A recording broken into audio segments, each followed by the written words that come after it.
പിന്നെ അനുമോള് അക്ബറിന്റെ നോട്ടം ശരിയല്ല എന്ന് പറഞ്ഞതിനെ പറ്റി അത് സോഷ്യൽ മീഡിയയിൽ ഒരുപാട് ചർച്ചയായ ഒരു കാര്യമാണ്. ആ ഒരു ടോപ്പിക്കിനെ പറ്റി ലാലേട്ടൻ ചോദിച്ചു. എന്നിട്ട് അനുമോള് സംസാരിക്കുന്നതിനെ പറ്റിയുള്ള വിഷ്വലും കാണിച്ചു കൊടുത്തു. അവിടെ ഉണ്ടായ വഴക്കിന് ശേഷം അക്ബർ വളരെ ദേഷ്യത്തോടു കൂടിയാണ് അനുമോളെ നോക്കിയത് എന്നാണ് അനുമോൾ ഉദ്ദേശിച്ചത് എന്നുള്ള കാര്യം ലാലേട്ടൻ അത് ക്ലിയർ ചെയ്തു കൊടുത്തു. അക്ബറിനെ സംബന്ധിച്ചിടത്തോളം അത് വളരെ വലിയൊരു ആശ്വാസമായിരുന്നു. ജിസേലിന്റെ കംപ്ലൈന്റ് ഷാനവാസ് കാണിച്ചത് ഡ്രാമയാണെന്ന് അറിഞ്ഞപ്പോൾ ജിസേലിന്റെ ചങ്ക് പൊട്ടി എന്നാണ് പറഞ്ഞത്. ഷാനവാസ് ആ പറഞ്ഞത് സത്യസന്ധമായിട്ടാണെന്നാണ് പറയുന്നത്.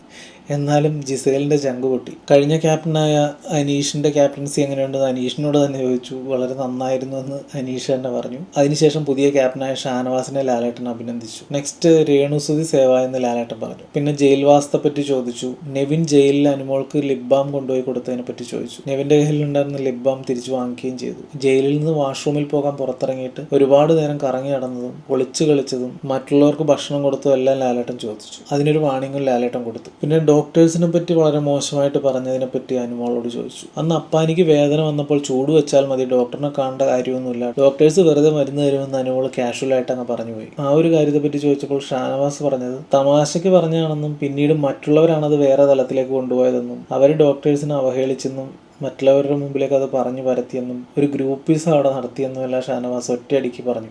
ശരിക്കും പറഞ്ഞാൽ ഷാനവാസ് അവിടെ മാക്സിമം സാധനം അടിച്ചു കയറ്റാൻ ശ്രമിച്ചിട്ടുണ്ട്. പക്ഷെ നമ്മളിതെല്ലാം കണ്ടുകൊണ്ടിരിക്കണമല്ലേ. ആക്ച്വലി ഷാനവാസ് അല്ലേ തമാശക്കാണെങ്കിൽ പോലും ഇതെല്ലാം മാറ്റി പറഞ്ഞതും അവിടെ മാനിപ്പുലേറ്റ് ചെയ്ത് അത്ര പ്രശ്നമാക്കിയതും എല്ലാം. അതിനുശേഷം പ്രശ്നമുണ്ടാകാൻ ആളെ കൂട്ടിയതും ഷാനവാസ് തന്നെയായിരുന്നു. എന്നിട്ട് അക്ബർ പറഞ്ഞ പോലെ പുള്ളി നൈസായിട്ട് മറുകണ്ഠം ചാടുകയും ചെയ്തു. അതായത് ഇത്രേ ഉള്ളൂ, ഷാനവാസ് ഈ പറഞ്ഞൊന്നുമല്ല സത്യം, പുള്ളി തന്നെയാണ് അവിടെ ആ ഒരു പരിപാടി ഇണക്കിയത്. അതിനുശേഷം ലാലേട്ടൻ ജിസേലിനെയും സേവാക്കി, നെവിനെയും സേവാക്കി. പിന്നീട് രഞ്ജിത്തിന്റെ പുറത്തേക്കുള്ള യാത്രയപ്പ് കാണിച്ചു. ആ വേദിയിൽ വെച്ച് റെന ഫാത്തിമ എഴുതിയെന്ന രഞ്ജിത്തിനെ പറ്റിയുള്ള പരാതി വായിച്ചു. പിന്നീട് വായിച്ചത് രഞ്ജിത്തിന്റെ പരാതിയായിരുന്നു. എല്ലാവരും പ്രതീക്ഷിച്ചത് ആരെ പറ്റിയെങ്കിലുമുള്ള കംപ്ലൈന്റ് ആയിരിക്കും ആ പേപ്പറിലെന്നാണ്. പക്ഷെ രഞ്ജിത്ത് എഴുതിയത് ലാലേട്ടനോടായി പറയാൻ തനിക്ക് പരാതിയൊന്നുമില്ലെന്നായിരുന്നു. അങ്ങനെ ഈ സീസണിൽ ആദ്യമായിട്ട് രഞ്ജിത്ത് ബിഗ് ബോസ് ഹൗസിന്റെ പടിയിറങ്ങി. പിന്നീട് അനീഷും ആദില നൂറയും എല്ലാം ഇരുന്ന് സംസാരിക്കുന്നത് കാണിച്ചു. അവരത് പാച്ചപ്പ് ചെയ്യാൻ നോക്കുന്നതിന്റെ ഇടയിൽ ആദിലക്ക് വിഷമമാകുന്നുണ്ടായിരുന്നു. നാളെ മുതൽ പുതിയ ടാസ്ക് കിടക്കുവാണ്. പക്ഷെ റാങ്കിങ് ടാസ്ക് കൊടുത്തിട്ട് ഇവർക്ക് നിശ്ചിത സമയത്തിനുള്ള പൂർത്തീകരിക്കാൻ സാധിച്ചില്ല. അവർ പരസ്പരം വഴക്കിട്ടുകൊണ്ടിരുന്നതിനെ തുടർന്നാണെന്ന് തോന്നുന്നു.